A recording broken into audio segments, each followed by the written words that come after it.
Was that supposed to be some kind of a joke? I talk too much, so you use that as the opening theme? Real good, real good. You know what? Just put the original one back on. The Farmville one. I talk too much. Hey folks, everybody, welcome to another edition of Defending My Collection. Sorry, I'm having a little problems here with my producer. Yeah. Anyway, folks, welcome. Welcome to the letters I and J. We're going to try to put two of them in there because I don't have too many of those. So we're going to get started with the I's and the J's. A twofer for you today on Defending My Collection. These are the videos. In case you just stopped by, these are the videos where I show off my Blu-ray collection. Anyway, guys, I want to thank everybody out there who's been subscribing. All the new subscribers, welcome. I got some questions. This is going to be another I talk too much, I think. No, I was just thinking, you know, whenever I get a new subscriber on the YouTube, I usually go there and I'll subscribe to them. But I don't think I have my settings right or something, because whenever somebody posts like a new video, I never get a notification saying, hey, here's a new video that the person you just subscribed to. Is there something I need to do? Can you write down below and tell me, is there something I'm missing? Because it's hard to keep up with everybody, you know? Well, I said that in the last video. There's not enough time in a day to go and look at everybody's stuff. But I try to look at everything. And the only way I've been doing it is just like bookmarking their main page and then checking every day, and whenever there's a new video on somebody, I usually watch that video. But I should be getting like notifications, shouldn't I? Do you guys, whenever I post, do you guys get a notification? And like I said, I'm new to this, and I'm new to Google, the connection between the two, because there's like Google Hangouts, I guess, where there's live video you can record, and then there's you could add people to your Google Circle, I guess, and maybe then, because YouTube is connected, am I saying that right? When I post, then those people will be able to see the announcement of a new post. I don't know, but anyway, if you can kind of write and let me know, because I sure would like to get notifications whenever anybody posts a new video, you know. But anyway, that's just me. Anyway, I want to thank all the new subscribers. I'm all the way up to, I believe I'm like 215 subscribers, which is great. I never expected to get that high. And I'd like it to go more. That'd be cool. But hey, you know, like I said, there's millions of people out there, and I'm just glad those that are watching these videos are enjoying them and commenting and giving me some little messages here and there.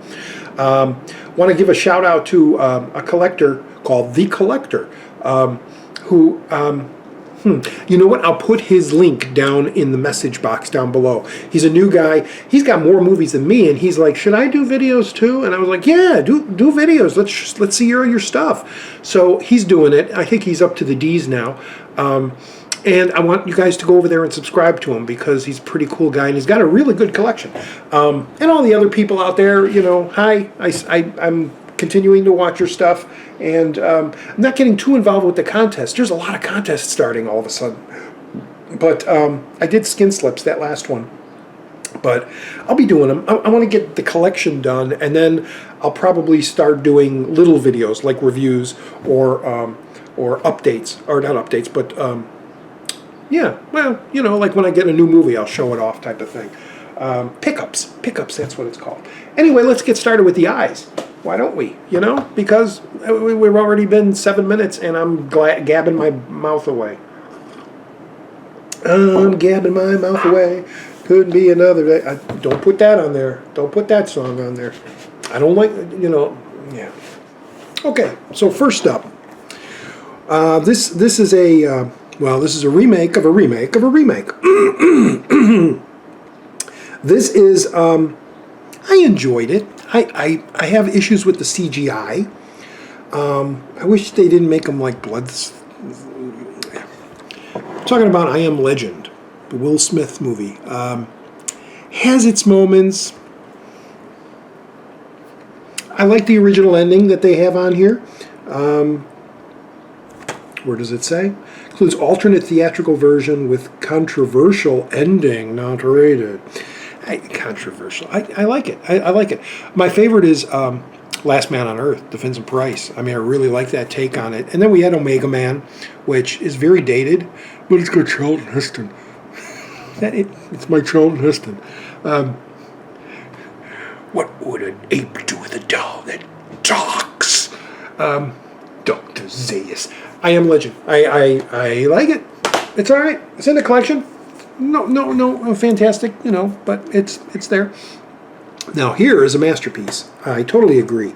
This is a Korean film by Kim Ji-woon, who has done some great stuff. I still have this sealed because I seen it like 3 or 4 times before I bought the Blu-ray, and then when I bought the Blu-ray, it's like, okay, I gotta wait now and watch it again when I get in the mood for it. I Saw the Devil. Man, chilling revenge flick. With a cop after a serial killer, and the cop taking it into his own hands to do what he wishes to do with the serial killer. That's all I'll say. And if you haven't seen it, I Saw the Devil. We're in the eyes. I got this because it has both versions, and it included the original commentary track, which I loved, from Joe Bob Briggs. And both movies actually have really decent special features on here. But you can go online and see it. I don't know if these are... I think these came out separately. I'm talking about the I Spit on Your Grave and the sequel. Well, here's the original with the pantied butt. Yeah. Well, they both have that. But I think the original poster was uncensored. It didn't have that covering.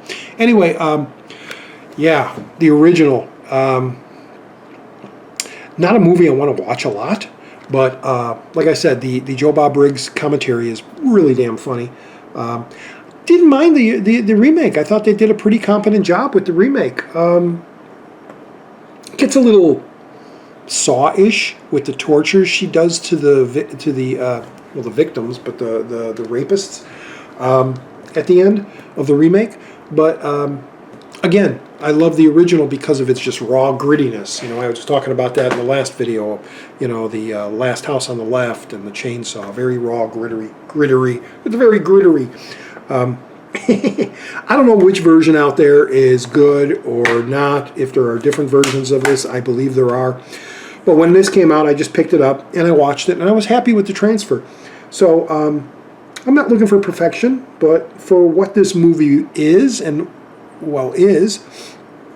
don't mind the transfer to it. Ichi the Killer. This is a Takeshi Miike. Is it Miike? Takeshi Miike? Takeshi Miike? Don't know. I'm sure if I listen to the interviews, they'll say his name. But this thing floored me the first time I saw it. Of course, I saw Audition first. Was probably my first Miike film. And then I started going through his past catalog and his newer stuff, like Gozu and this. Pretty outstanding and violent, extremely violent gangster flick with some unique characters and some stuff at the end I just don't understand, but it's cool. It's the only place you'll see the opening credits designed in semen. Yeah. Cool movie. Ichi the Killer. This I was surprised with. This was a pretty intriguing movie, and it didn't hook me, or I wasn't surprised, or I was surprised. I didn't predict what was going on. But I really liked it, and it is called Identity. The murder mystery in the motel, and that's all I'll say, with John Cusack and Ray Liotta, and it's a fun little flick. I'm going through these pretty quick, and the disc is out of its spindle. Put that back in there. And it's just got a little picture of old John Cusack on there. It's cool to see Cusack do a straight roll, not his teen goofiness. This one. This one is another one of those that I stumbled upon and fell in love with. And not a movie for everyone. Definitely not. But a movie for people who love movies and want to see something original and different and visually pretty stunning, but yet disturbing. In a Glass Cage. Is this a German film? I believe this is a German, released by Canada. Anyway, it's, they say original language, but they don't say what the language is. Shouldn't they say like original German language? Yeah, anyway, I don't want to say too much about this. It's about a child killer who... Okay, here. It's about a child killer who, through situations, ends up in an iron lung, and a new nurse, a male nurse, decides to come in and care for him, and it turns out he might have a tie to the man from the past. See the movie. It's a pretty damn cool movie. In a Glass Cage. And this was hilarious, and this was really great, and a breath of fresh air. When I saw it, I was like, wow, this is a great little movie. Kind of a mob movie, set in Bruges. Really some great performances here. If you haven't seen it, see it. That's all I'll say on it. Yeah, I got nothing to say on this. It's just a good movie. It's a good acted, there's a lot of funny stuff in here. Yeah, in Bruges. Another one in my collection. Classic Carpenter. John Carpenter, what did you do? You decided to do something like H.P. Lovecraft. In the Mouth of Madness. Sam Neill. I thought this movie rocked. This movie kicked ass, in my opinion. Sutter Kane, the whole novel, and then the book. That and did I ever tell you I like the color blue? And then the ending. Part of this is I believe concludes John Carpenter's apocalyptic trilogy. I believe that's what it was. The Thing, I think, was first, and then Prince of Darkness, and then Into the Mouth of Madness. Again, I like the score. Cheapo-Eco. Gotta love Carpenter. This one, damn stickers. But it has to do with the movie. So, I don't know. I like the lenticular cover on this. It's too bad the stickers cover it up. I can take those off if I want. Chris Nolan, visionary director. Visionary. What he did in this movie, some of the stuff he did in Inception is, I love it. A lot of people don't care for it. A lot of people, this is where the music came from. That's in like all the trailers now. Well, it used to be. Now they're kind of toeing back on that. Big old set with lots of, look at that art. At least they do cool artwork on there. There's not much I can say about this because everybody has seen it that wanted to see it, and those that like it, those that don't. But I like it, and it's in my collection, and I'm happy.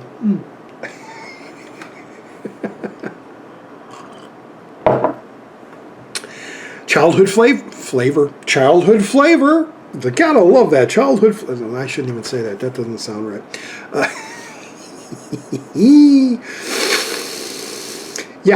Childhood favorite of mine. Saw it on TV. Actually went to the show and saw this a few times when I was real little. Don Knotts and the Incredible Mr. Limpet. Roger Rabbit. Well, they did shorts where there was humans with animated before. Koko the Clown, I think. And not Koko the Clown. Is that the guy who came out of the inkwell? Was that Kiko? Old black and white clown thing. End of the world. Favorite short where he's hitting the buttons and the world's destroying him and the little... Koko. Was it Koko the Clown? Anyway, this is great. I enjoy it. It's fun. It's a fun little movie. It's for its time. In the DVDs, I have all the Don Knotts movies. I wish the Don Knotts movies would all come on here. Like Ghost of Mr. Chicken, and Love God, and Shakey's Gun in the West. Reluctant Astronaut. I wish they would all do it like a split. 2 movies or a 4-movie set. And that's what the DVD is. It's a 4-movie set. Do the Blu-rays. Come on. I want to see Argonauts in high def. Yeah, well, this kind of ranks up there with Armageddon, although I watch Armageddon more than this. ID4, Independence Day. For its time, it had one of the amazing action set pieces of the White House just getting obliterated, and some cool space, battles, and Will Smith doing some goofy quips and kicking ass, and Jeff Goldblum doing this, why should it, how do we get out of here? My bad Jeff Goldblum. I do bad, everybody. But anyway, yeah, it was it's ID4. You gotta get it in your collection. Had the laser, had the DVD. I think the laser, was it the laser or the DVD had the lenticular card where you saw it blow up? Somewhere I got it. So anyway, guys, what can I say about this flick, or these flicks? First one is the Indiana Jones collection. Yeah, this has all 4 movies, including the last one, which has moments that are okay and has moments that are really kind of But this is a cool set that came out. Picked it up. It's really nice how they did everything. But the problem is they slid the discs, in these cardboard sleevey things, and you really have to kind of get your fingers do the working, and you know what I mean. I'm not going to pull it out or anything. I'm not going to pull it out. But it's cool. I like them. I enjoy these movies a lot. I saw them at the theater, all of them. Well, not the last one. I didn't see the last one at the theater. I'm not going to go through bonus, go online and read what the bonuses are. I just want to go through my collection and show you what I got. But, the first one was amazing to see. I mean, it was early Spielberg, so when you went to see his movies, like E.T. and Poltergeist and Close Encounters, man, it was. I wonder if kids nowadays, when they go see like a Marvel movie, a big event movie at the theaters, do they have that same feeling that I have when I saw these original classics back in the theater? Because it was something. Times were so much different back then. All we had was like magazines. We didn't have the internet, so you had to kind of do research if you wanted to find out about the movies. So you collected movies, magazines like Premiere and Fangoria for horror films and things like that. But whenever a Spielberg movie came out, it was just so great. He was such. Well, he still is a great director. It's just that a lot of his later stuff I'm not really too keen on. Lincoln, they're good movies and stuff, but it's. It's the genre stuff, the Jurassic, the Close Encounters, and all that. And the Indiana Jones movies were great. Now, I love the second one. A lot of people are kind of, I don't like the second one. I love the second one kind of more than the first. I believe I've seen that one more because it's like a constant boulder rolling down the hill, and each action set piece is like a cliffhanger. Oh my God, they're in the plane. Now the plane's crashing. They got to go down, and it's ridiculous. Them falling and then landing in the water and that. But then they're in the water and they're safe. But no, there's a waterfall. It's like cliffhanger after cliffhanger, like the old serials. And I like that. I like that quick pacing. Plus, it was very, for its time. Was that the R-rated? I don't know, or was that PG? And they made a big stink about the heart, the gore scenes, and the violence in the thing against children and such.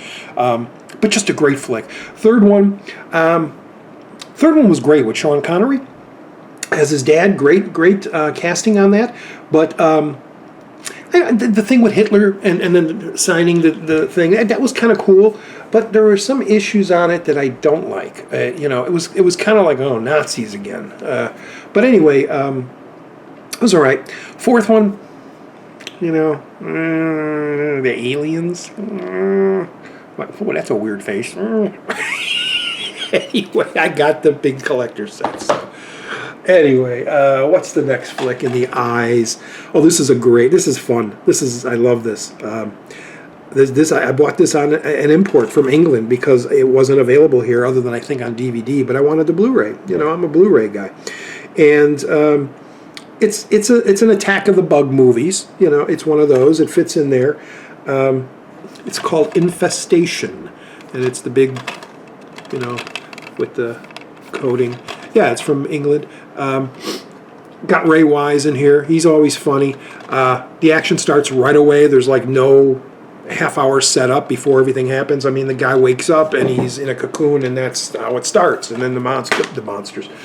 Nothing in here. Basic. You know, the giant bugs are attacking. But if you haven't seen this, it's a pretty fun movie. It really is. It's I was gonna say the Shaun of the Dead of bug movies, but you know, because it kind of looks like Shaun of the Dead. But no, it's a fun movie. If you like big bug movies, not giant, you know, not like Mant or something like that. Mant on these photos, these magazines. Next one. Next one is Dario Argento from Arrow. Again, I've had this for a number of years. I didn't want to wait for the U.S. to finally bring it out, so I picked up Inferno, the Argento, the second in the trilogy of the witches. There's the one cover. There's that's a cool one right there with her underwater. And make sure nothing all falls out. The discs come on the old usual spindles. Let me open up some of this. It comes with poster, folded. Comes with a teeny tiny little booklet. With the thin, sir. Poster is cool. The poster is pretty much that design. Oh, there's an insert. And the other, I'll show you the other. Let me show you the other side of the thing. See, that was that side, and then this is the other side. Ooh. And there. Yeah, kind of like I said, I like that one. I don't know why I don't have that in the front, but I don't. Oh, because it doesn't fit that way. That's why. Let me put this back while you're watching me. And they're saying, hurry up already, damn it. Hurry up. And then they comes with these like photo cards. Look at all that. When Arrow started, they had some great sets. Trying not to show the glare and trying to let it, you know. And then these are still sealed. I didn't even open them. Keep them collectible safe. Inferno, yeah. The scene where she goes down to get her locket that fell in the water, and it turns out it's like an underground room with dead people, and she's barefoot in that scene where she's trying to get away, and she keeps touching the head of the zombie. It's just like creepy. It's creepy, and I love the music in there. Was this the Emerson, Lake and Palmer? Not Emerson, Lake and Palmer, but Keith Emerson. I believe he did the music for this, and it doesn't say on the back unless it's an extra. Yeah, Keith Emerson. Okay, yeah. Cool. And then very, very almost kind of Hammer-like ending. I like the thing with the floors. It was just great. You know this. You horror fans, you know this movie. I did put that in the right. It's a good movie. It's one of Argento's classics from the early ones. You know, the real good ones. His new stuff. Okay. I got this for the collection because this director only has like a handful of films, and you kind of want them all. Glorious Bastards. I don't have the original.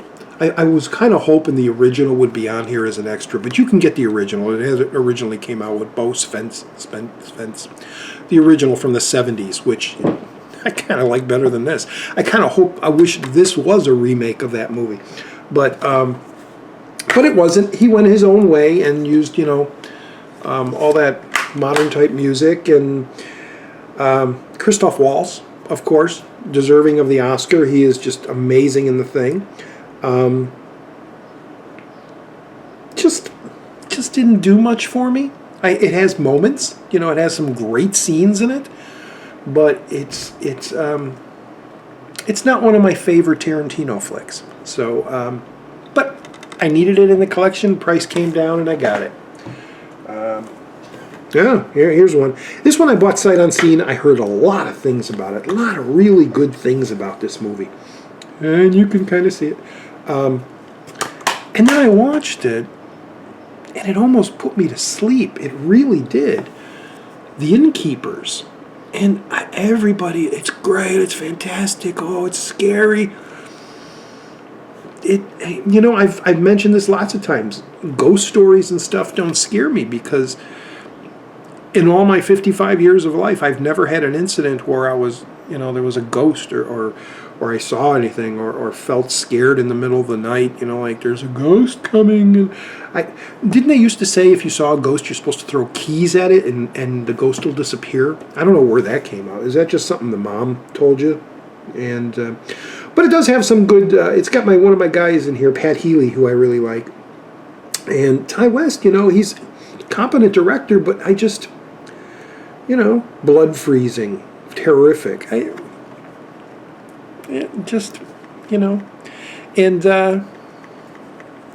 doesn't do anything for me. None of those do. The Sinister, and what's the one with the clapping? They don't do nothing for me. I don't know what. It's in my chromosomes that I don't like ghost movies. Although I do love The Haunting. For something, probably because when I was a little kid, that movie scared me with the pounding of the doors and the "I'm not holding your hand" and all that. But these modern ones just don't do it for me. Like I said before, I like psychological. I like crazy people because there are crazy people out there. So I kind of move towards like Wrong Turn, or was it Wrong Turn with the people in the trees?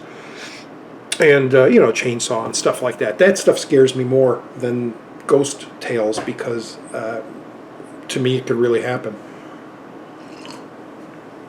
All right, this is beautiful. I ordered this special from, was it Target? I believe this was a Target exclusive, but I got it just because I love this case. Interstellar, and I forgot what they call this case. It's beautiful, super high glossy. It has a little magnet in there to keep it closed. And then you open it, like so. Got a nice photo. Whoa, something's falling out. Oh, yeah, that little slide. And then it opens. Come on. There. Like, whoa, don't give that away. Like that. And I'm not going to take the discs out, but you can see they're on that water planet. That's a nice big shot when it opens. But I love these. They did one of these for, I think Gremlins had one, Natural Born Killers. Comes with a little film cell, which I was very disappointed with because it's like a cell of like nothing. Like there's nothing. It looks, get the glare out of there. It looks like it's part of the spaceship, like a wall. And it's like, what the hell is this? I don't even know if it's right side up or not. I was very disappointed with the cell. It was like, give me a person to look at, or an outer space effect shot or something. I'll get that back in there. It's kind of cool when they give you tchotchkes like this. Tchotchkes, little things that come with the thing. But, no, I enjoyed it. Hey, I got a UV code here. Should I give Interstellar away? I don't know. We shall see when we get to the end. Hey, that's another thing, guys. Well, why doesn't that one close? Oh, gotta do it like that. Well, that doesn't. Now, how did this fit in here without any issue? Oh, okay. I did it. And then it came in a big thingy thing, and which I have saved in the drawer, but this is how it's on the shelf. It just slides right in there. The movie. I liked it. I really enjoyed it. I saw the teaser trailer was all I saw. I didn't watch the regular trailer. So the teaser trailer was just like him driving in the car or in his truck. Well, maybe I did see another teaser trailer where they were talking about having to send him up. And I was like, why are they sending a farmer up through the black hole? He's a farmer. He don't know how to fly a ship. But then when you see the movie, it explains the whole thing, and which I'm not going to get into. It's a must-see. It's a must-have in your collection because it's visually and audio and acting. Acting is very good. McConaughey is pretty fantastic in that. And visually, it's just so creative, the visuals and the time things that go on with it, and I'm not very good of a reviewer, am I? I'm the natural guy. I'm the usual guy. It was cool. It had those time things, and McConaughey was really good. He cried on cue, and he was sad because his daughter, but then later his daughter grew up and saved him. It was so good, this movie. Anyway, I enjoyed it.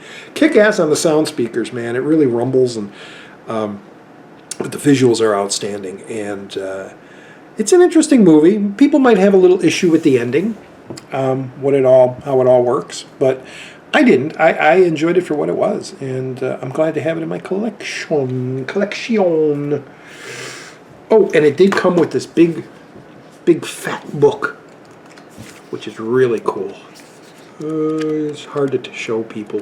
Hard to show the books when you're doing that, but I got that like right next to it because there's no box to put it in. Oh, here we go. Yeah, I didn't open this yet because I'm going to rewatch it when the next season starts. This was a show that came out. Very little people knew about it. Yeah, these little people, they only knew about it. Very little knew about this show. And when I saw it, it was an English show.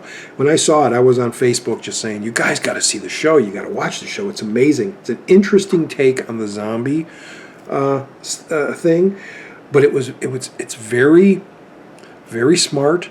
It's very I'm talking about in the flesh. It's very clever the way they do the story in this, and it's Karnak. It's what do I want to say? You don't expect where it's going, and the characters' decisions and the characters' histories, and then things start happening, and being very, very vague on this. I want you guys to see this television show. It's very short. There's only a few episodes to each season. This is all. This is series 1 and 2 on Blu-ray. It's not out in the U.S. You got it on Blu. It's out on DVD, but if you want the Blu, you got to import it. And it's really nice that it comes all together, 1 and 2. And I believe season 3 will be. Yeah, it won't be this year. It'll be like winter of next year. Great, moody, atmospheric. Oh, it's creepy.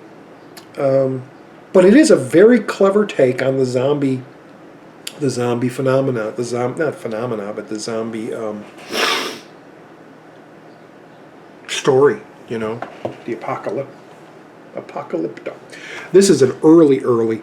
Hey, Skinslip, my buddy, he did a great video the other day, and he was talking about guilty pleasures. It was an answer to a contest, I believe. Someone was talking about guilty pleasures, and he did this really cool rant about there should be no guilty pleasures because it's what you like and it's what I like, and don't be ashamed to like it. And I really appreciate that. Go and check out Skinslip. I'll put his link in the bottom too, because I don't know how to. Do you just type Skinslip up in the YouTube search and will his stuff come up? I'm not sure how that works.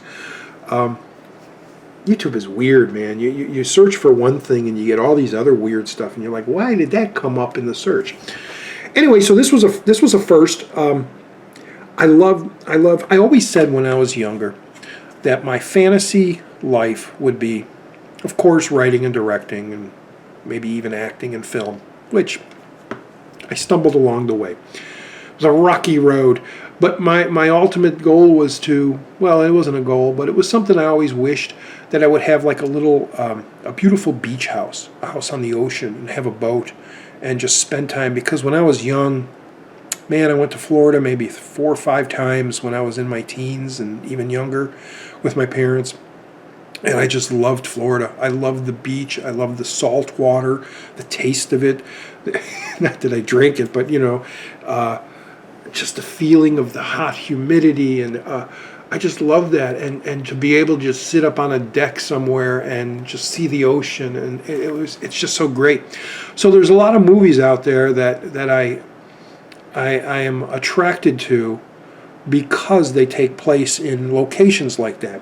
After the Sunset was one of that, the jewelry heist one, with Pierce Brosnan, and Fool's Gold, the Matthew McConaughey movie. One of the reasons I bought that was because it took place out in the ocean in the boats, and I love that.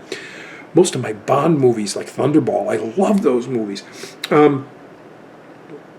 So this was an early buy. When this came out, this was one of those early, I need movies for my collection. I want my collection to grow. So I picked up Into the Blue, which is kind of a cool little movie. It's nothing special. You know, maybe special because you got Paul Walker and Jessica Alba in it, who's, well, depending on your sexuality, they're both very good looking.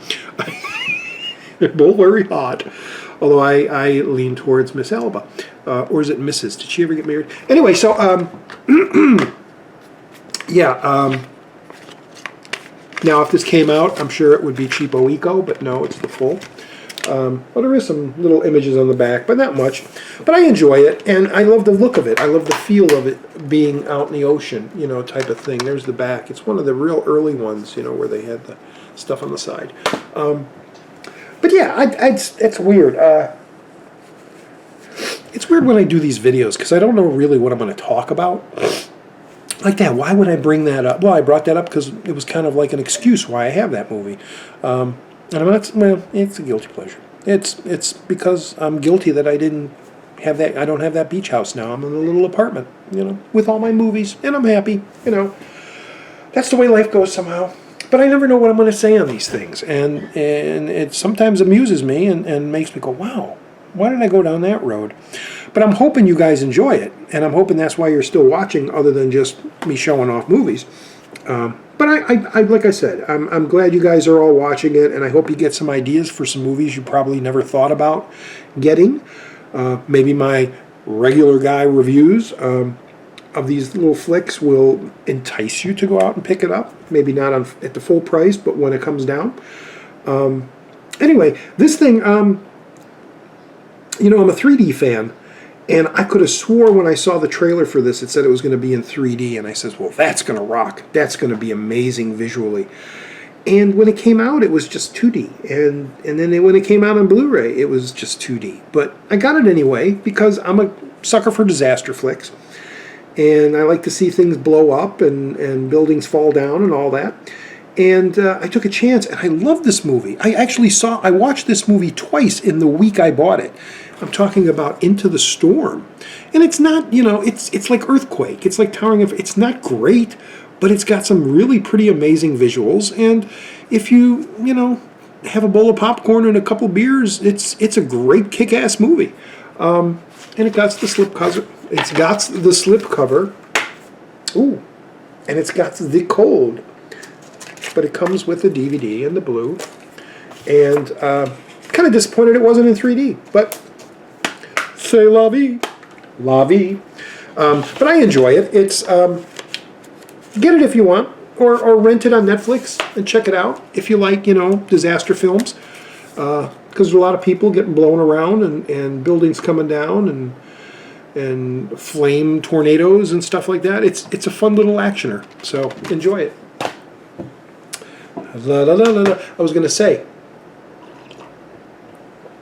back when I first gave away the UV code under the Fs, the F titles, I gave it out, and now I'm going to give out a UV or two, depending on how I feel, in every one of my videos now, because they're just sitting here, and why not you guys have them? But the first one that got Fury on the Fs actually wrote and says, hey, I'm the guy that got that, and then I gave him a shout out. And the last couple, like I gave away Cheap Thrills, and there was something else I gave. The last couple that I gave out, nobody's emailing me or messaging me saying, I got your code and I was the first one to get it, thank you, because I'm willing to give you a shout out if you do. So when I do give you a UV code in whatever these videos, I mean, if the video's been out for a couple of weeks, check the UV code. Maybe nobody got it and it's available. But send me a little message down below and say, hey, I'm the one that got the UV code and thanks, and then I'll give you a shout out in my next video. But I haven't heard anybody other than that one guy. So maybe those are still available. So go look at my other videos and get the UV codes and see what you got. This, Ramblin' Roger, this is This was cool, man. This was based on a true story. I didn't do the wiki or go and research to make sure it was accurate. I know people do that, and then they badmouth the movie because it wasn't accurate. What really happened? You know, it's a movie. You got to compress and all that. But anyway, I really enjoyed this movie. Visually, it was great. It's got a fantastic performance in here by Hal Holbrook. Oh man, it was great to see him again. He was one of my favorite actors from back in the day, and to see him in this movie, it was like, wow, he's still alive, and he could still act. It was great. I'm talking about the story Into the Wild. Another one of my first Blu-ray purchases. I believe this was probably in the second year of collecting. I picked this one up. That's probably when it came out, and it's directed by Sean Penn, who, no matter your politics, I'm sorry, he's a good actor and he's a good director. I should say great. Replace those with great. And Emil Hirsch, right? Yeah, or email Hirsch, and then you can ask him questions. No, Emil. It was a good movie, good little drama based on a true story.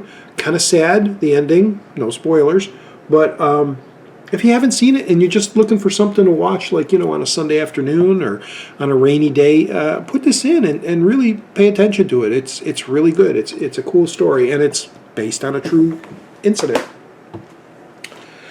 The classic movie, man. Excuse me, and I know I'm going to shamelessly plug something again. No, it's not on the download. Although I hope I hope you guys out there go get on the download.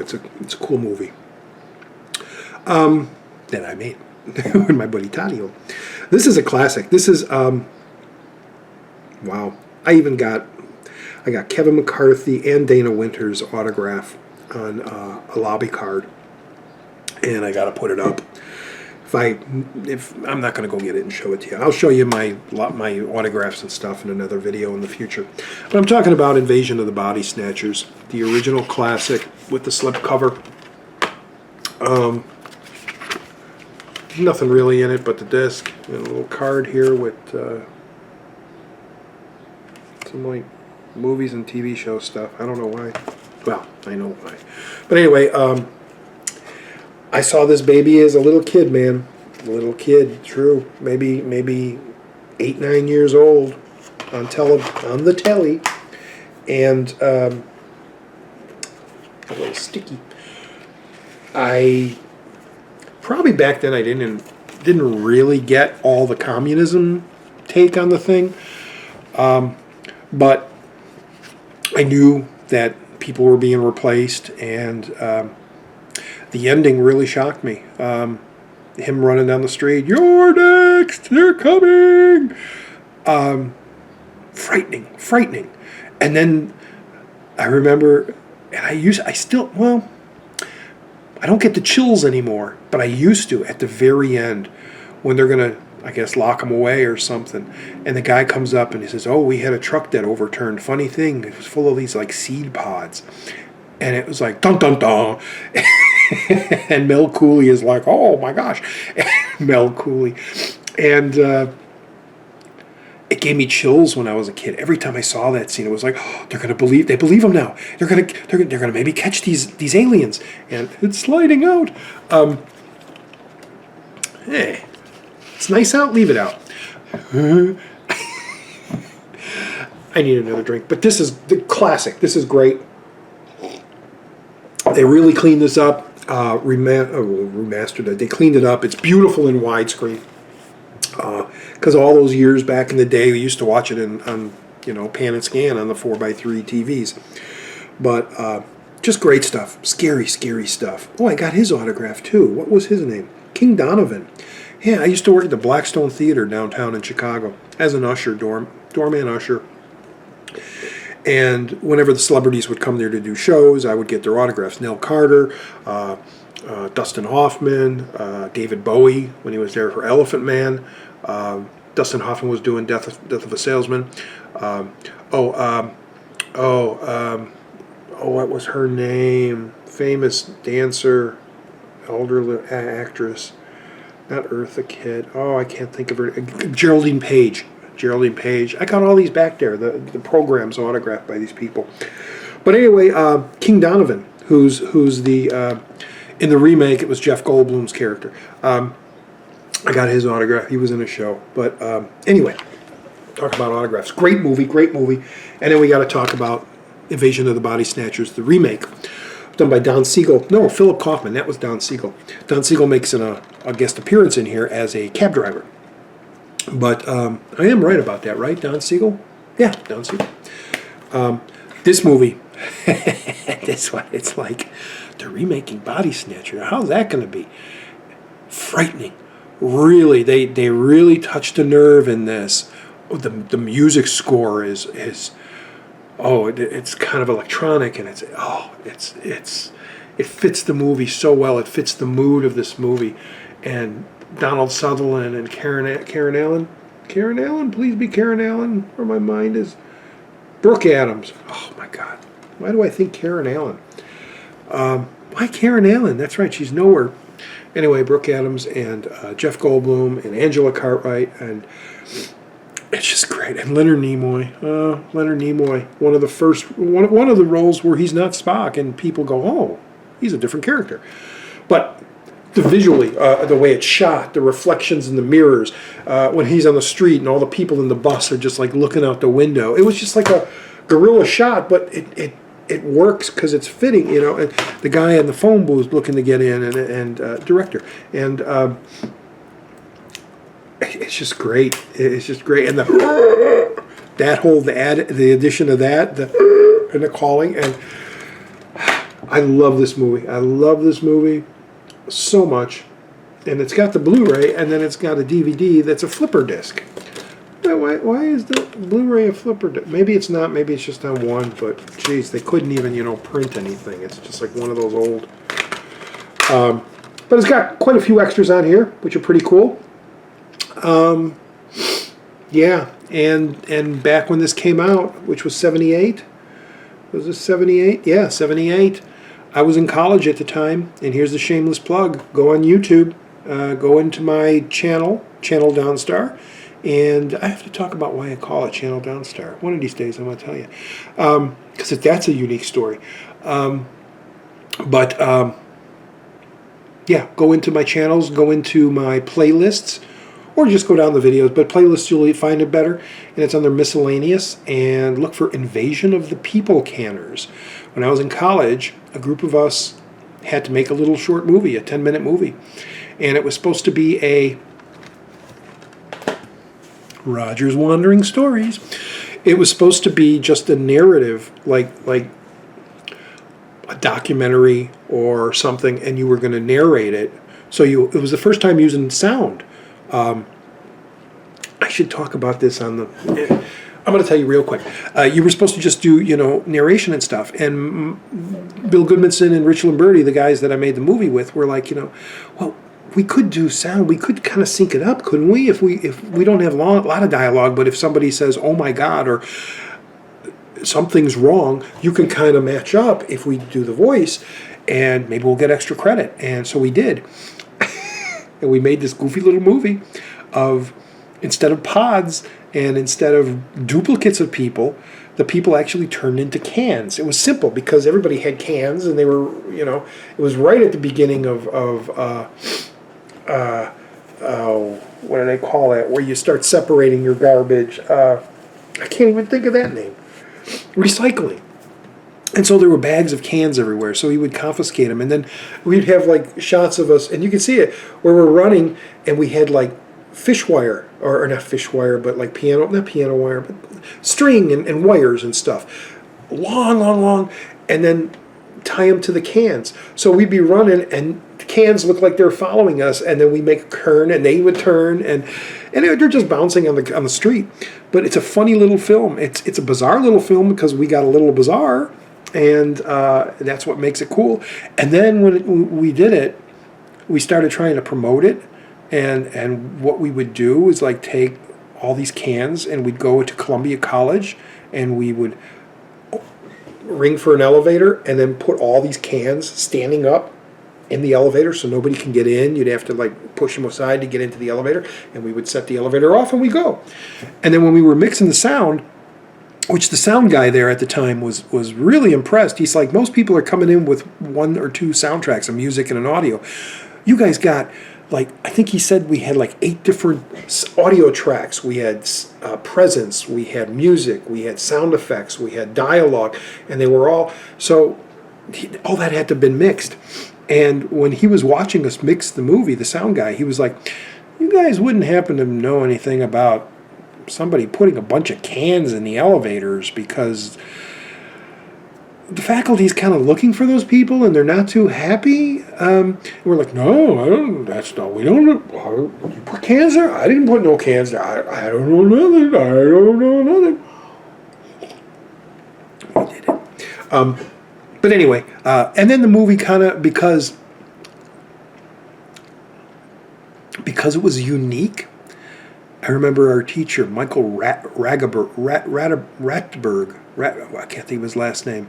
He claims he was a Trifid in the original British Day of the Triffids. And he was a British teacher, but we never really checked to see if that was true or not. But anyway, he was like, I remember when we were pitching the idea, because everybody in the classroom had to say what we were going to do, and we said, well, we're going to do a parody of Body Snatchers, and it's going to be about people turning into cans. And he's like, why cans? Aluminum cans? Why cans? Excuse my British accent. Because why not like a kiwi or a watermelon? And we're like, no, that's too close to the movie. The pie, that's a plant. No, we want to be way bizarre, and they're cans, you know. He's like, all right, do what you wish. But then, I don't know what accent that was. Do as you wish. But anyway, it started. It was like years later, after I got out of school in the mid-'80s and stuff. I would every once in a while go back and see some of the old teachers and stuff. And somebody told me that it was in the Columbia Library that they saved a copy of the film to show students how not to make a movie. Yeah, and it was. I mean, it's a bad movie. It's our B movie on purpose, because we knew we were black and white and very limited, and we only got cans tied with strings and reverse photography of them jumping on me and stuff. You got to watch that little short. It's pretty funny. You know what I'll do? I'll put the link in the thing below so you can watch it. But anyway, it was being shown to people saying, look, don't make a movie like this. When we say you want to do a narrative, do like a documentary on a jazz band or something and do narration. Don't do something like this. But now, you know, it's out there and people like it, and it's got a very small fan base. And I've been saying for years that I'm going to do like a commentary track on it and a whole making of, because we do have maybe 3 or 4 minutes of footage that I brought my little Super 8 camera. And while we were filming it, I was getting some shots here and there. Anyway, let's go back into the eyes. And next we got Iron Man, the first of the Marvel. Was this the first or was the Hulk the first? I think Ang Lee's Hulk was before this, but it wasn't considered a part of the Marvel universe. It wasn't until the Ed Norton Hulk that they included it. But anyway, I got the old slipcover. You know, this is one of the versions that came out, and, you know, it's Iron Man. I'm sure everybody has it. I enjoyed it. It was a good movie when it came out. I haven't revisited it in a long time, because there's so many other Marvel movies to watch.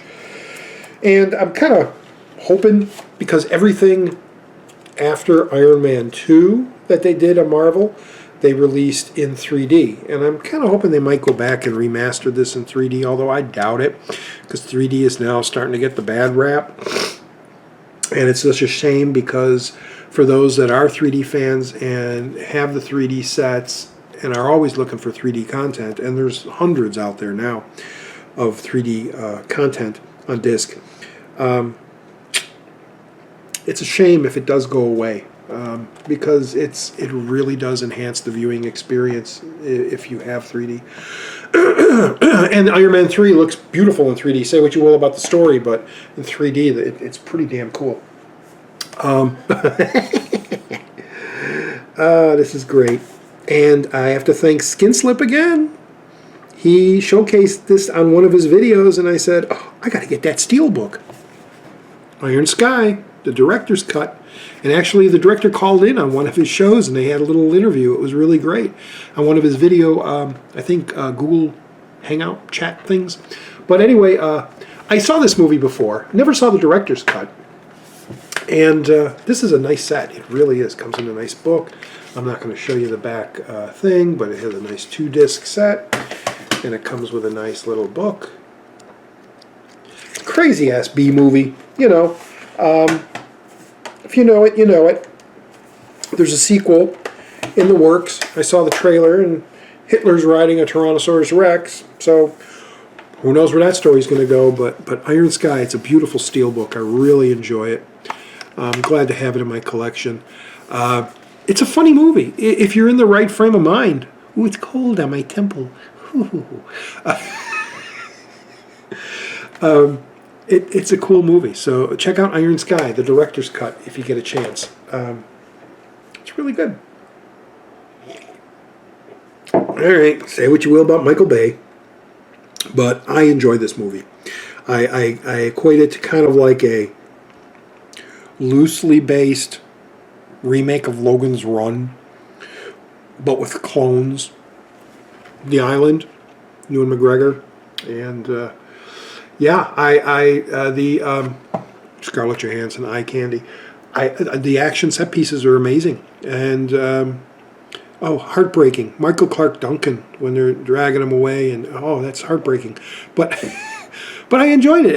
I was intrigued by this. I thought it was a cool little story, a cool little sci-fi, and I enjoy it, and I got it in my collection. I'm glad it came out on Blue. I was very close to buying the import of this, and then I noticed, it's coming out, so I got it on Blue. I like it. And Criterion, again, I said that.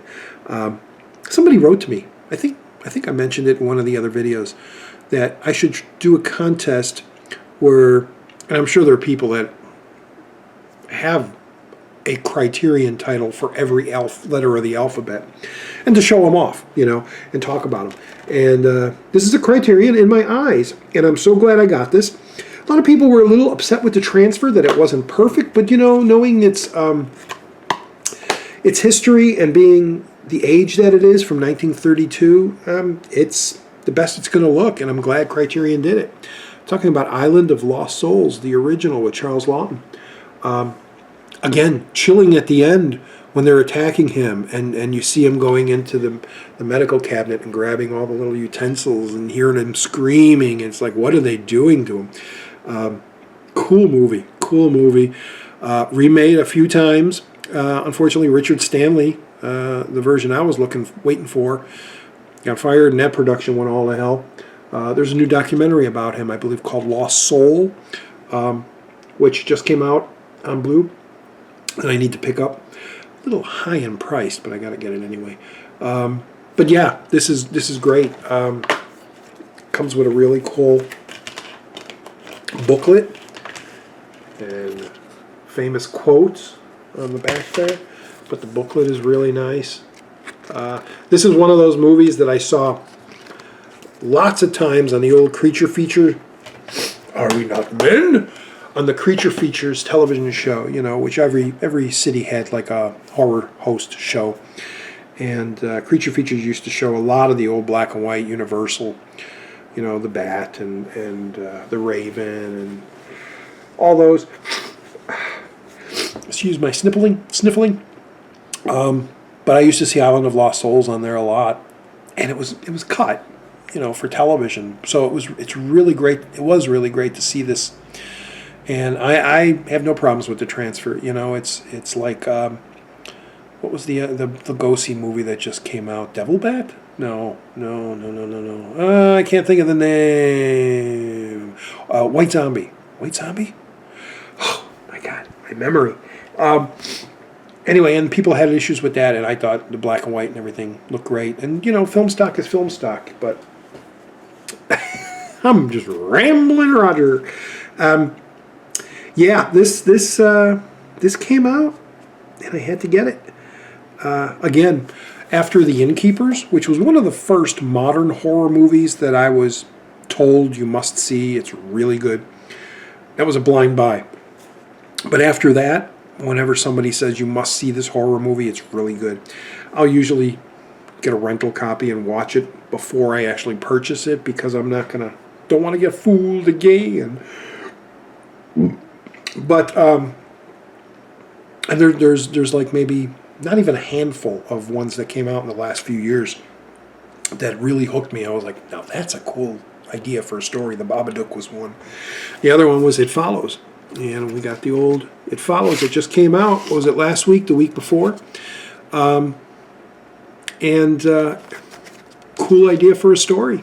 I mean, it's basically the AIDS story, you know, the communicable disease, pass it on from one person to the other type of thing. But man, there are a few images, not images, but a few instances in the movie where things would happen, and then all of a sudden, and I did that in one scene with the girl, and they open the door and she's coming down the hall, and then there's this big guy just walking behind her. It's like, but a cool concept that you can never tell who it is coming to get you.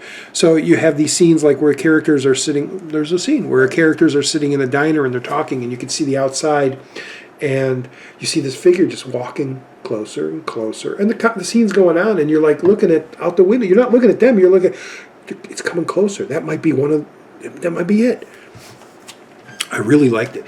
But you know, there's something. I got this through Amazon, and it was all sealed and perfect. You know, because, geez, I go to Best Buy, I go to all these places, and they put the damn sticker right on the thing, and then you pull it, and then it's sticky, and it's like, you know, if you order from Amazon, you'll get the whole thing shrink wrapped, and there is no issues. But I'm going to turn it upside down. I'm going to try to show you something that, you see, there's a band here that looks like there's writing or something, but it's not. It almost looks like there was one of those cellophane things. You know, like when it's cellophane, you pull it off and it goes zzz, and then you could slide the whole thing off. But it wasn't. It was, I think it's just a flaw in the printing on this slipcover. And I don't know, do any of your slipcovers have that weird little thing? It goes all around to the back. It's see that? It's kind of weird. And yet I try to look, and it almost looks like it's writing, but it's not. It's like there's a band of something around. I don't know. I'm guessing because it's glossy and matte, and that maybe it was a printing error. I don't know. Did any of your copies look like that? I talked about this. This is another Criterion, and I mentioned my 3 favorite comedies of all time, and this is one of them. And I'm so glad Criterion did this, and did it the way they did it, in the right way, with all the different versions. It's a mad, mad, mad, mad world. One of the greatest comedies of all time, in my opinion. Absolutely adore this movie. Love it. There's Spencer running, and they're all after him. And it opens, and there's even more people after him. It's cool. That's a great artwork by Jack Davis, I believe. Was that Jack Davis? Yeah, Jack Davis. Man, I grew up looking at all his... Look at that. I love it. Reason to get the movie poster if you find it. And of course, let me pull the booklet out. It opens even more and even more. I mean, it's ginormous. You know, look at that. It's just great. I don't have the discs organized, but I mean, set right. But and it comes with a cool book with some great Jack Davis art and an actual map of all the locations. It's a great presentation of this movie. God, I love this movie, and I'm so glad it was remastered. And again, people have issues with the different cuts. You know, some of the footage, or they're just still pictures. Well, there was footage missing from the original, and they tried to make it as complete as possible, which is what you want to do. You know, when you're trying to preserve a film of this stature. Fucking swearing, I'm sorry. Three Stooges are in this, although it's not Curly Howard, but it's still the Three Stooges make a cameo in this. It's a great comedy, hilarious. I've seen it a whole bunch of times. I'm not going to say it was 100 times or whatever, but a whole bunch of times. And my other movies I said was The Great Race and Funny Thing Happened on the Way to the Forum. So we've now, up to the eyes, completed my trifecta of favorite comedies of all time. Love it. This is a must-have in everybody's collection, and I believe this is the version that everybody said to get. It's the best version of this film, and it wasn't the holiday classic it was when it first came out, but it had become the holiday classic it is. It's a Wonderful Life, Jimmy Stewart. Fantastic, with the slipcover with the little holes so you can see him going, hi. Just great. There we go. I keep all this stuff. I watched this for the first time this last Christmas while I was here, alphabetically all my Blu-rays on Christmas Day. I watched this, and I watched the Alistair Sim Christmas Carol. Well, it was on, because I've seen these movies 100 billion times, but and it includes the colorized version for those of you who I hate black and white. But yeah, cried many a times watching this movie. It just pulls the tears out of you. Zuzu's Petals. All right. Oh, they were done with the eyes. Here's the last bit. I had started watching this television show when it first came out. Absolutely fell in love with it. How can this be on television?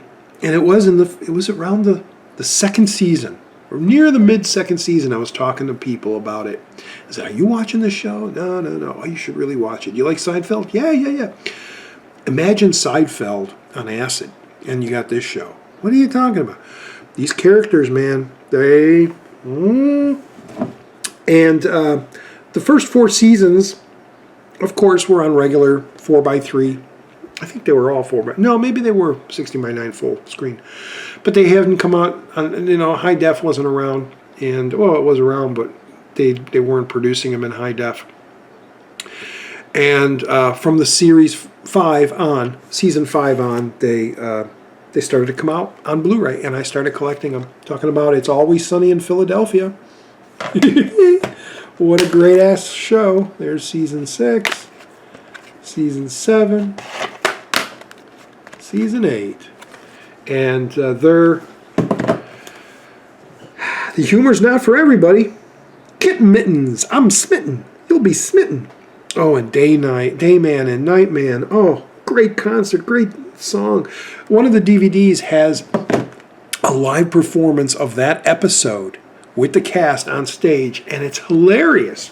The Dayman Nightman episode where they do the concert. Gosh, Charlie Day, all these guys in here are hilarious, and every season I'm laughing hysterically at them, and I love them, and I continue to watch them. And those are the eyes. The eyes. Now we're going into the J's. Split screen. Or whatever. I'm not going to do that. I'm just moving on. You know what I noticed? Let me talk about this for a while. In case you people are wondering, why doesn't he do that? I wonder if he'll ever do that. I've been since I've been getting more subscribers, and nothing against you guys. You guys are great. Even if you don't subscribe. I subscribe to you and I watch your videos. But I noticed there are hosts, I'll call them hosts, out there that do these videos, and I call them like their videos for, is it ADT? No, ADT is an alarm system. ADD, where they can't. See, the reason my videos are so long is because I like to talk, and I'm just a regular guy who loves movies and has a collection and wants to show them off. And as I show them off, stories come to me, and I just, and the camera's just there. No edits, straight through. Mistakes and all, bumblings and all. sneezes, runny nose, tears, whatever happens, happens. But I see some of these videos, and recently it's been happening a lot, where, and I don't know, I'm not going to even, I was going to say maybe I'll just edit myself and so you could see. But it's like at the end of every sentence, that pause is cut out. And it goes right to the next where he's starting to speak. So it's, and I saw this movie, and and it's the film, because the person's moving, so the person's jumping around, and the editing is to make the video shorter, maybe, because people don't want to sit around and look at long videos. So they're thinking the shorter I make it, I'll make it quick and cut out all the pauses in between, and it'll just be bop, beep, bop, bop, beep, bop, bop, and I'll have 3 minutes instead of 10 minutes. You're never going to see that from me. I'm never going to do that. You're going to see the full me. The full Roger. You're going to see me, mistakes and all, and I'm just going to flow with it. I started that from the beginning, and I got a few comments saying that they really like that I'm just being myself. And I appreciate that you guys do like that, and I don't want to change. You know, that's a lot of work to cut out all those pauses. That's like watching me. I put a little thing at the beginning, a thing at the end, and there's the video right there. Let it render, upload, and we're there.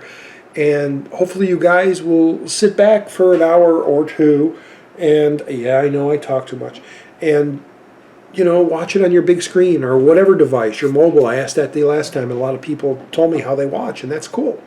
But you're never going to see me do that weird editing thing, because I don't like it.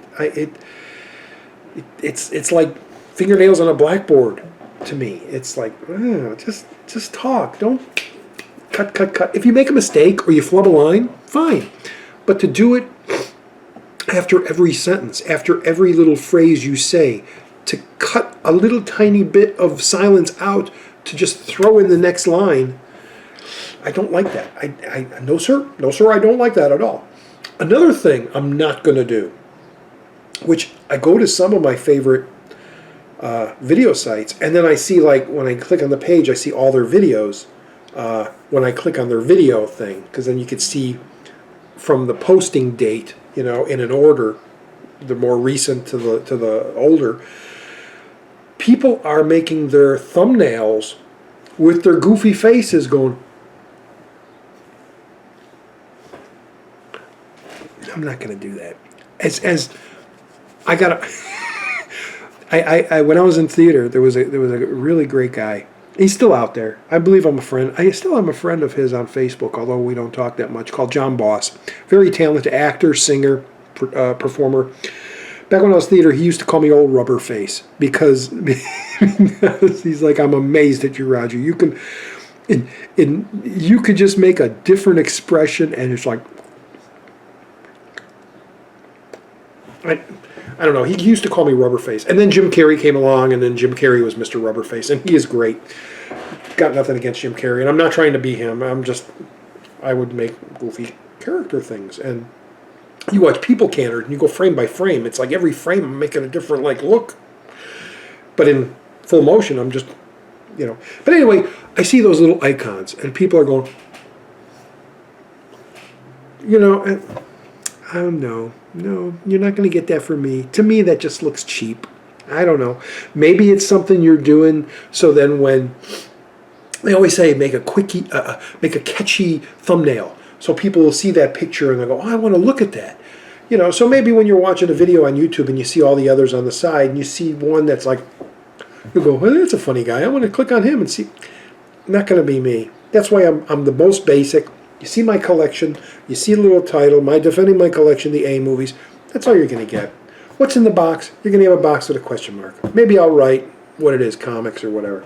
And what's Roger watching? I'll usually just put a still from the movie or a movie poster image from what I'm watching. But those goofy faces, I'm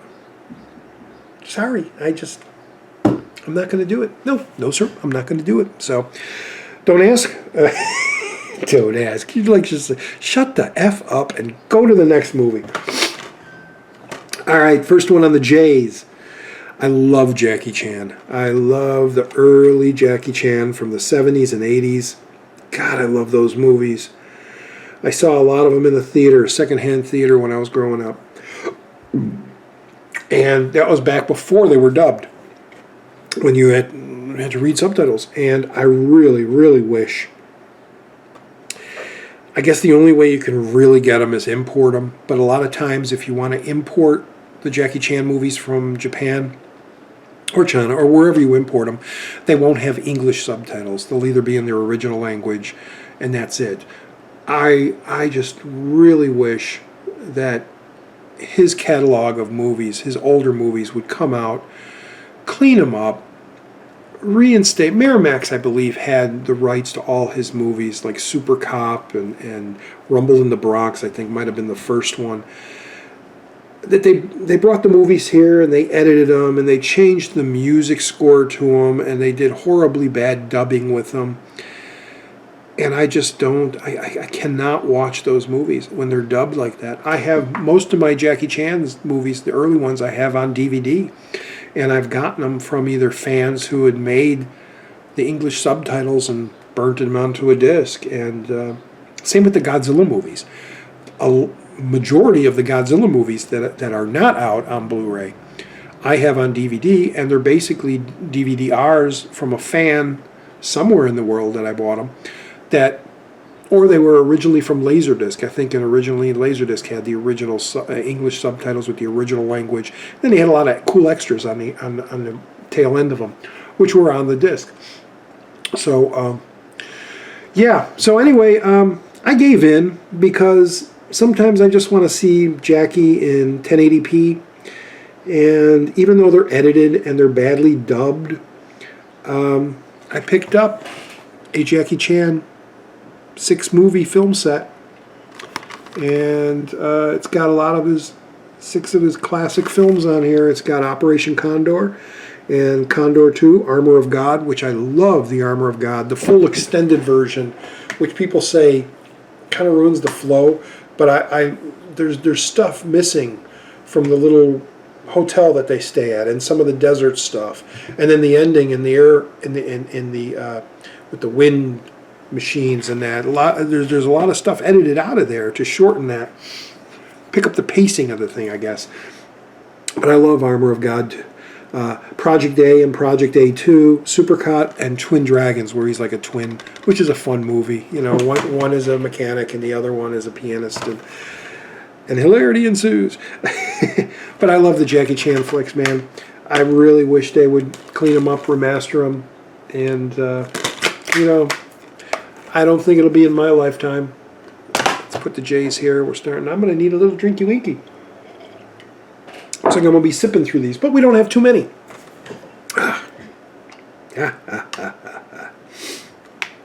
In my What's in the Box the last episode of What's in the Box, I actually show a script that I wrote, my very first script that I wrote.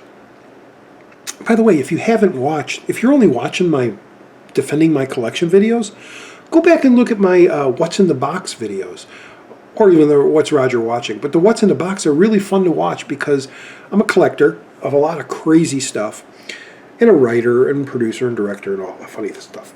But I go through these old boxes I have of stuff that I've just thrown in there when I've been moving, and now that I'm here, I'm opening them up and I'm showing what I have in these boxes.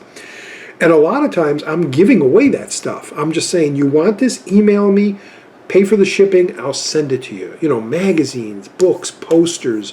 I just got rid of a whole bunch of buttons. By the way, if you're watching these videos, they're in a box because I know you're kind of waiting for the next What's in the Box and you might want stuff from there. So why send it now? Why don't we just keep filling up the box? Anyway, I'm just... shameless plug, go back and watch those videos because they're interesting, they're fun. But anyway, in that last What's in the Box video, I showed my very first screenplay I wrote, and it was a parody of this movie, Jason and the Argonauts, the classic Ray Harryhausen flick, Todd Armstrong, what's her name, Nancy Kovac. It was years before I realized Todd Armstrong's voice was dubbed, because it might have been the 80s, I was in my 20s, early 30s, I was like, his voice is dubbed? thought that was his voice. Anyway, childhood, great classic film. Seen this, had this on Super 8, silent film. I used to show it to my friends. I took the soundtrack. Actually, it wasn't Bernard Herrmann's soundtrack. It was some other soundtrack I made up with like In the Hall of the Mountain King and all these weird little classical musics, and I would have them on reel-to-reel tapes, and I would sync it up with the movie, and I'd play. So like when they're fighting the skeletons, it's dun da da da da da da da da da da da.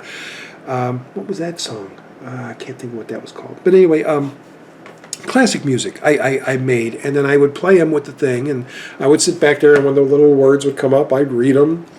Destroy Jason. But anyway, this movie was huge in my growing up childhood. Seen this many a times. Won a $20 bet with a friend of mine when I was in Dave Capra. If you watch these, you're a friend of mine on Facebook. I had a $20 bet with him that when they go through the clashing rocks, when what's his name? Who's the god? Triton? When Triton, I believe it's Triton, comes up and he holds the rocks. He says his arms were straight, holding them like that. And I says, no, one's straight and one's bent. He's holding like that. He's like, no, it's straight, straight. He won $20. Old story from grammar school. Love the shiny cover on here. Fantastic disc. Commentary by Ray Harryhausen. Wait, it should be. The laser. Yeah, oh, there they are. Yeah, the extras. Had the Laserdisc. Ray Harryhausen signed the Laserdisc. I had since sold it when I got rid of my Laserdisc collections. Got a lot of stuff signed. Doug Bradley, Hellraiser. Although I got a poster signed from him. But Harryhausen, man, I got a few of his autographs on things. But this movie was like I said, I had the Super 8 movies. 4 of them comprised the movie. So it was 2 400-foot reels that we would watch. Same with Seventh Voyage of Sinbad I had on there. And Golden Voyage I had on Super 8. And Harryhausen, I just grew up with him. I grew up and appreciate the animation and all the work it takes, and I loved every one of his movies. And 14 movies, 15 movies. I looked it up. I think it was like, with Animal World, I think it's like 15 movies. Anyway, great stuff. Jason and the Argonauts. This is the ultimate classic. This is in a lot of people's all-time favorite movies. And they did a fantastic remaster, cleanup, frame-by-frame restoration of this film. And they even include the original audio, so those who don't like the new enhanced audio that they did can watch it in the original version. Listen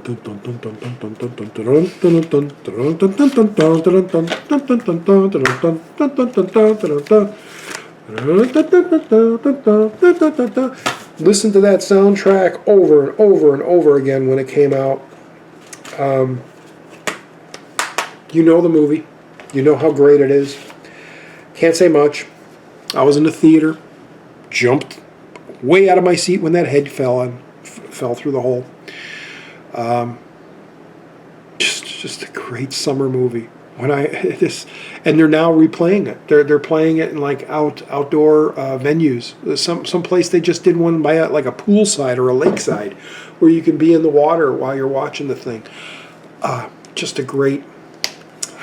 It's enough said. Everybody said this is the anniversary edition. Loaded with extra stickers. Yeah, just a great flick. I wasn't going to buy this. Had this on. I had all his movies on DVD, and the DVD had tons of extras. I was going to say thousands of extras, but it had a whole lot of extras. But I ended up buying it because it came down cheap. It was in the old $4.99, $7.99 bargain bin. It's like, all right, time to pick it up. Jay and Silent Bob Strike Back. Sequel to Clerks, pseudo-sequel to Clerks, or any of his, what do you call his jersey? There's a View Askew, View Askew averse? not right on that. But anyway, yeah, this was funny. I love Kevin Smith movies. I really do. I appreciate his writing. Not the best filmmaker, but although Red State, awesome. He floored me with Red State. Haven't seen Tusk. Don't know if I want to see Tusk. I might, when it comes down, I'll pick it up. But Red State, it was like, whoa! Although I did like Chasing Amy. I thought he did a really good job of Chasing Amy, although it's very basic. But anyway, his writing is great. And this was a funny-ass parody. Really, really cool chapter in his universe, View Askew-averse. Cheapo-Eco, you know. Another anniversary edition. Or no, it's like the best of the 70s. The Blu-rays, these studios, when they're bringing these movies out, these distributors, they're really trying to milk you for buying the movie again. You know, you buy it once, and then they come out with an anniversary with more extras, and then they come out with the best of the decade with a different cover. It's usually the same disc. But I saw this in the theaters. I'm an old folk, and Steve Martin's first, The Jerk. I'm not a bum, I'm a jerk.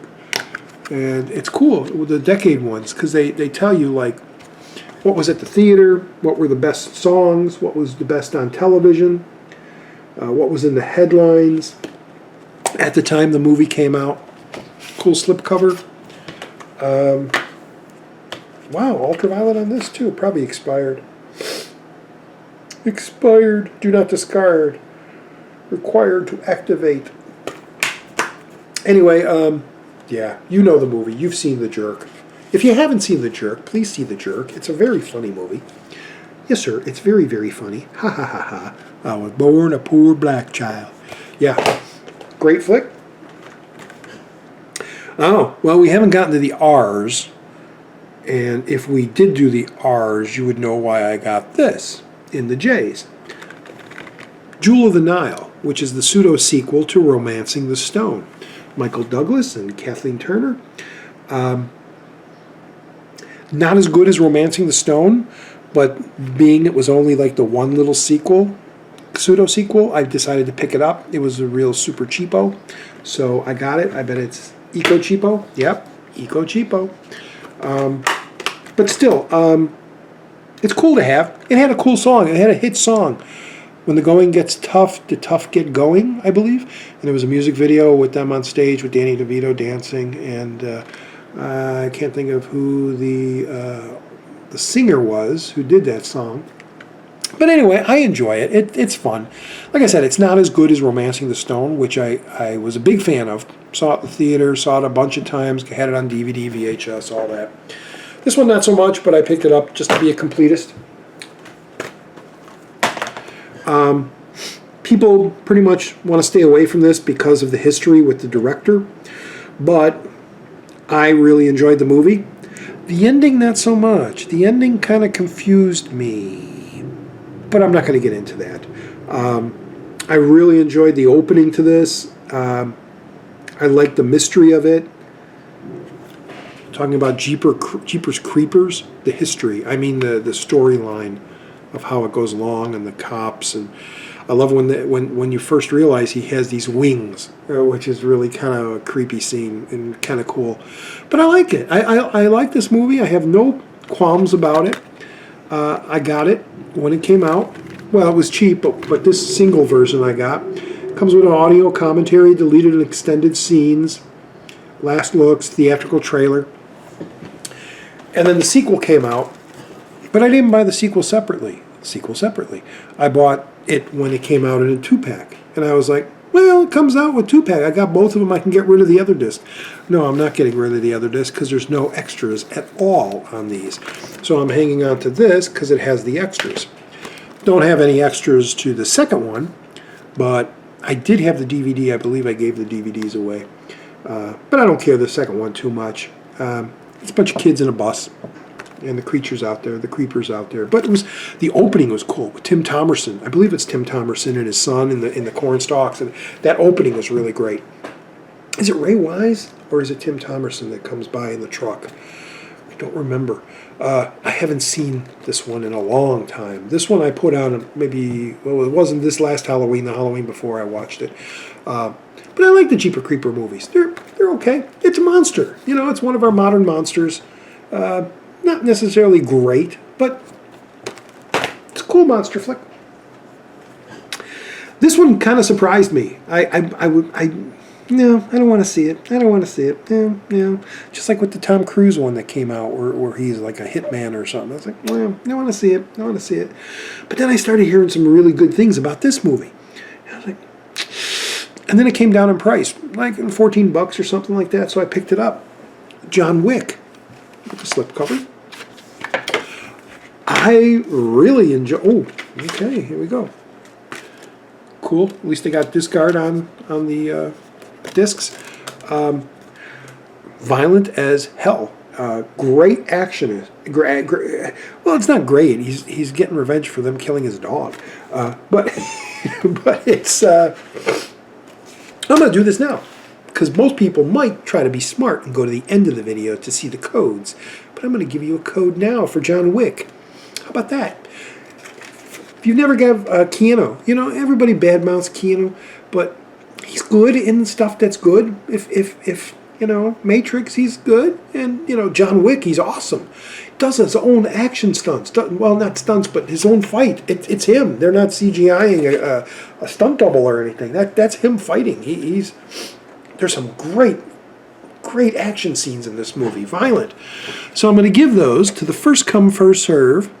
Anybody who's watching this video for the very first time, well, it's almost a movie. It's already an hour 20. I know.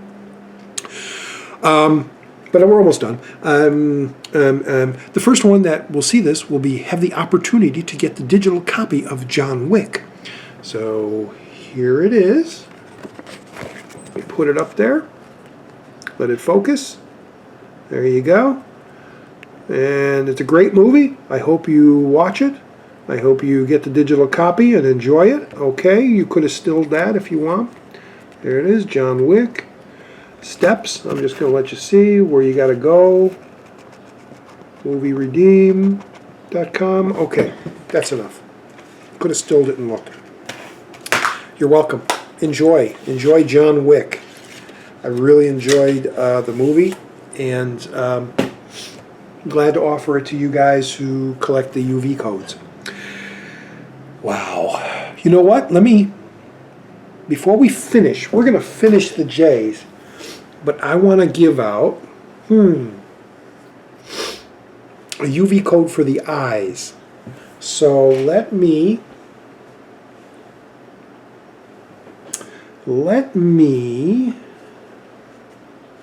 see if I can give away this one. Let me see if there's a UV code for this. Hold on, I'm moving some movies over. Let's see if, because you probably won't buy this. Ah, it is. Okay. Good through 2017. Okay, you're probably not going to want to go out and buy it, but I'm offering it to you. Into the Storm, that cool action film. Okay? I'm going to give you the UV code for that. There you go. One for the eyes and one for the J's. There it is, focused. Holding it. I hope you can see it. All right. See where you got to go? Okay, there you go. You're welcome. Into the Storm. Enjoy that one too. Like I said, I like it. It's just a cool action flick, you know? And there we go. Whoa, there we go. You want another one? You want another one? I'm going to put another one at the very end. All right. This is a childhood classic. I mentioned this probably in some other videos, that there was a show in Chicago called Family Classics. And Fraser Thomas, he was the host, and he used to show these old classic movies. It was just a movie show, but he would come out all stoic and welcome, and we're going to show the classic My Friend Flicka, or something like that. Well, one of the movies they would always show was Journey to the Center of the Earth. Yeah. Thank you, Twilight Time.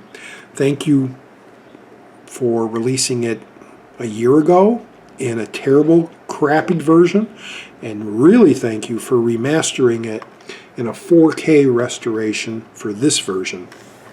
Didn't buy that first version, but I bought this version. Twilight Time's doing really good. They got a nice little book here. Just thumb through a little bit there, kind of show you. There's the original movie poster, which was really kind of cool. Yeah, it's a great movie. Again, I love it because I grew up watching it over and over and over again.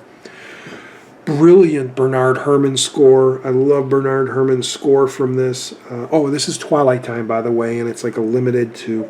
Do they ever put like the numbers? Is it on the disc? Do they ever put... No, I guess they don't. Unless it's around the thing. It's too small to look at. But they're like limited to like 3,000 copies or something like that. Very limited, but they're a little expensive. They're like $30 a disc. And they very, very rarely come with special features. But this one has an isolated audio track, or isolated score track. So you get to listen to Bernard Herrmann's unaltered soundtrack. It's great. And the old lizard at the end. The old...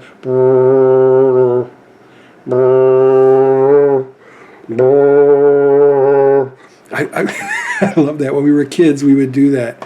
That was our scary thing. We'd be like, I guess like,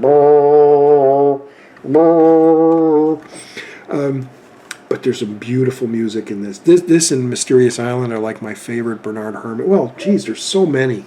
Taxi Driver and God, Seventh Voyage of Sinbad. Just the stuff I grew up with. And Psycho. Geez, Bernard Herrmann. Genius. Brilliant. Probably have to do a video, just talk about Bernard Herrmann. Okay, this one I picked up, and I was kind of disappointed it wasn't like the DVD. In the last video, or one of the videos back there, I was talking about how I wish they would port over everything that was on the DVD, especially the menus, if they were like interactive menus, like Detroit Rock City, or Spinal Tap, or Harold and Kumar. They have these great DVD menus. And I wish they used those on the Blu-ray. They got more than enough space, and instead they just use a still image, and that's it. And this movie I have on DVD. I'm going to show it to you, but I got this. I like the story. Candy Cane, come out to play Candy Cane. A Joyride. Paul Walker. Yeah, Leela Sobieski. Man, where did she go?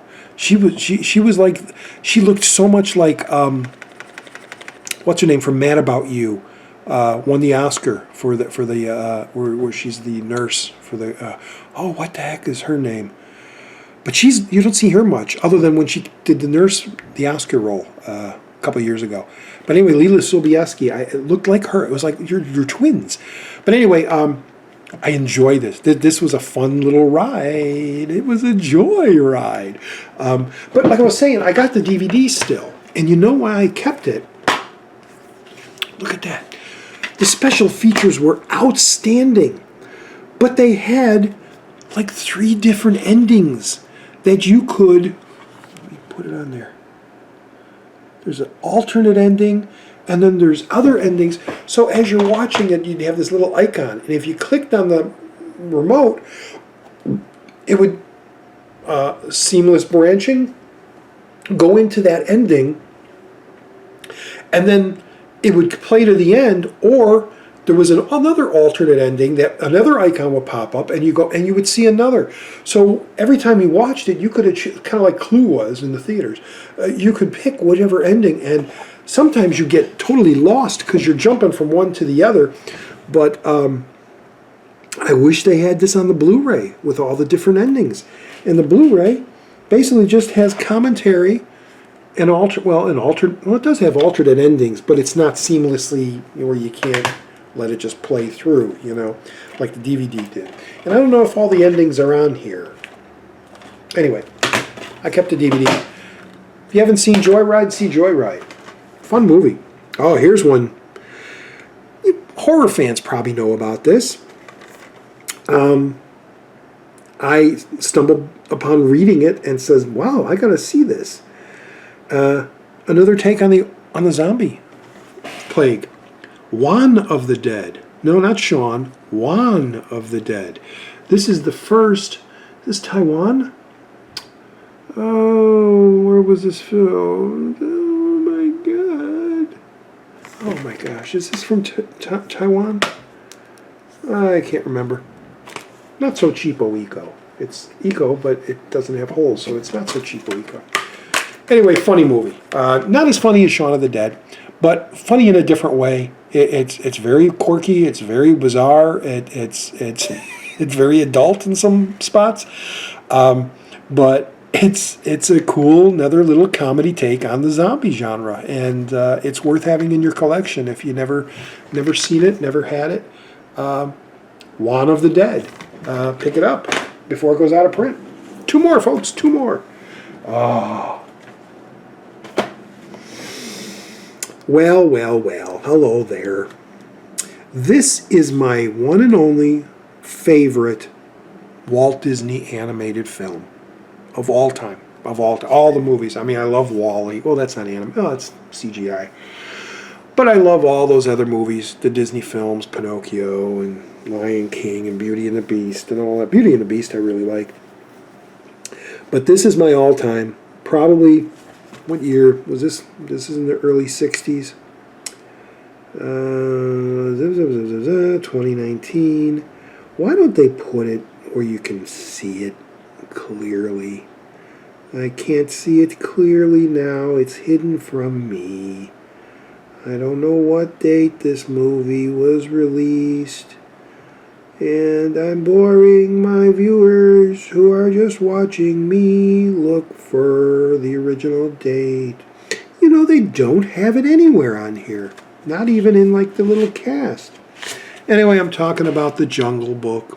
Look for the bare necessities. So many great songs.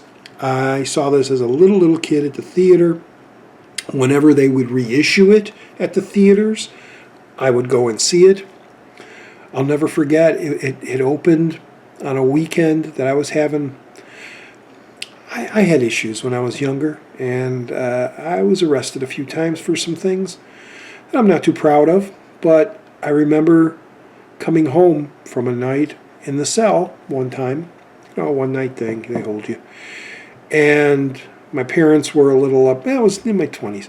My parents were a little upset, and it's like, I just need to get away. And I went to the theater and I saw this, and I enjoyed it for the hour and a half. I totally forgot about all the horrors and worrying about lawyers and jail and all that stuff. But I knew when I got home I was going to have to pay punishment and grounding and all that fun stuff that they used to do, the kids back then. But anyway, enough of that. I love this movie. I love it. King Louis. Gosh, Louis Prima. The music, the characters, Baloo the bear, Shere Khan, the crows at the end, the vultures. They were originally going to be voiced by the Beatles, and something either fell through or they couldn't do it or something, or that was maybe Walt's original idea. I believe Walt Disney died during the making of this, and or was his last animated feature. But anyway, I love it, and I'm so glad that it came out. Again, Disney, they comes with lots of all the Disney tchotchkes that come with it.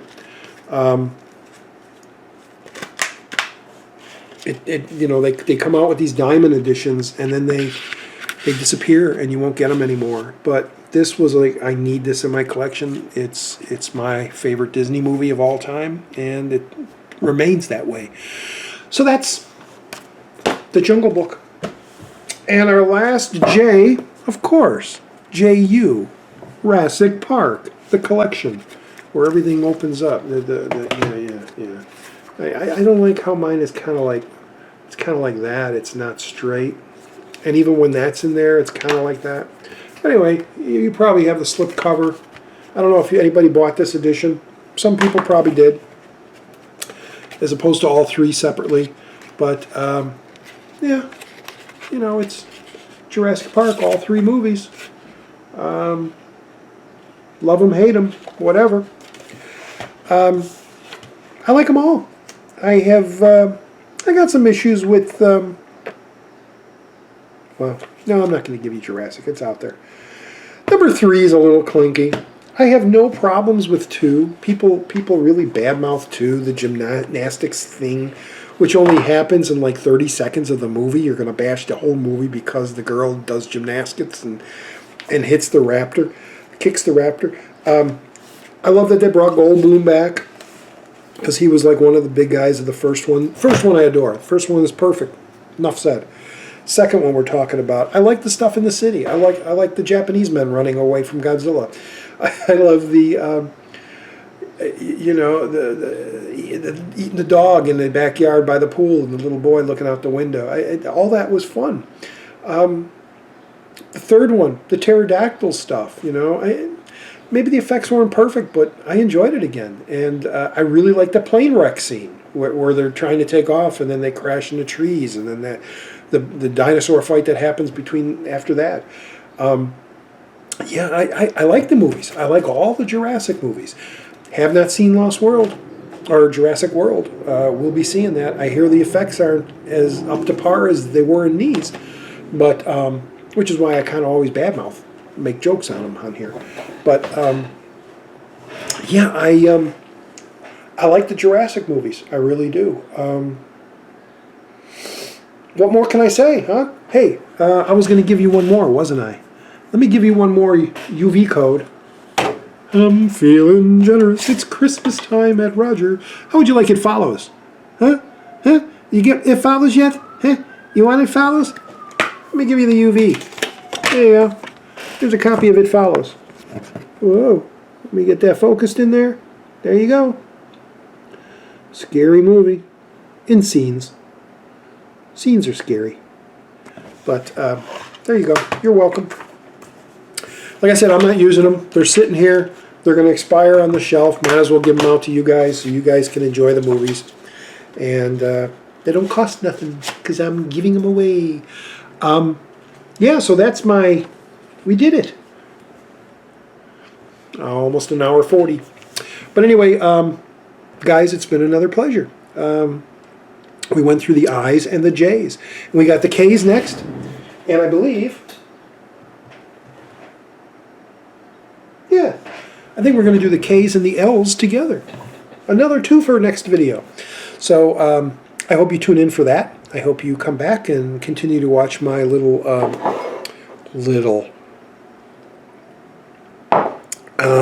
my videos of my collection. And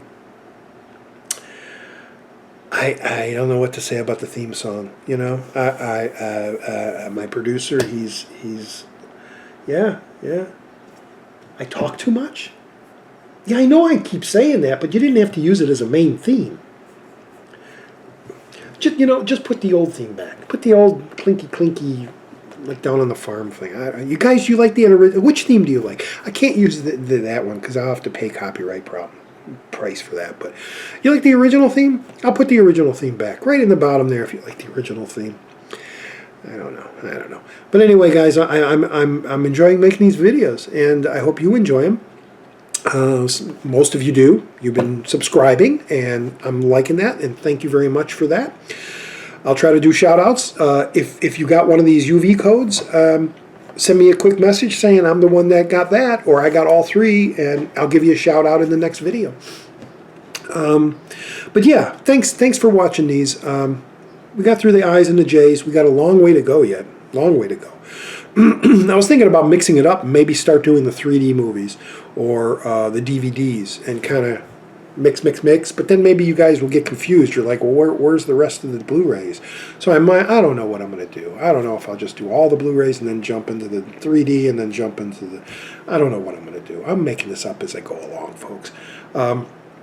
But I'm glad you're watching. I'm glad you're subscribing. Thanks for that. Big thanks for everything. And I hope you come back in the next one. Check out my other videos.